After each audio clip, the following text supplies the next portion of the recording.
Guys নমস্কার, আপনাদের সবাইকে স্বাগত এসআর প্লাবন ব্লগে।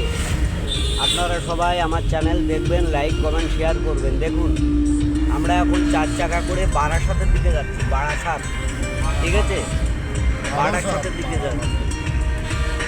বারাসাতের দিকে যাচ্ছি, আপনারা দেখতে থাকুন। এই যশোর রোড, যশোর রোডের সিনারি, ঠিক আছে। হ্যাঁ, না ও বলা যাবে না।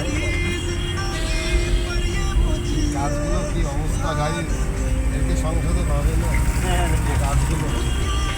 আসলে এই রোডটায় যে পরিমাণে গাড়ি ঘোড়া চলাচল করে, তো এখানে অবশ্যই 4 লেন রাস্তা হওয়া উচিত, কিন্তু হয়তো জনগণের চাপে করতে দেয় না, কারণ বড় বড় গাছ রোডের সাইড দিয়ে আছে। কখন কার ঘাড়ে পড়ে বা কখন কোন গাড়িটার পড়ে, ঠিক আছে, এর কোনো গ্যারান্টি নাই। ওই দেখুন একটা গাছ একদম মরে গেছে, ওই যে কোনো সময় ভেঙে পড়তে পারে। ভেঙে পড়া মানে কি মানুষের ক্ষয়ক্ষতি না।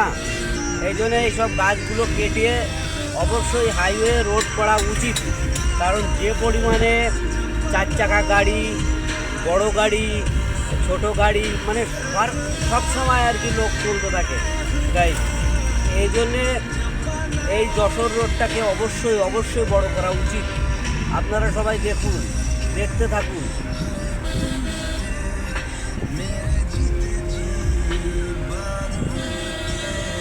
গাইজ জয় হিন্দ, বন্দে মাতরম, জয় শ্রীরাম।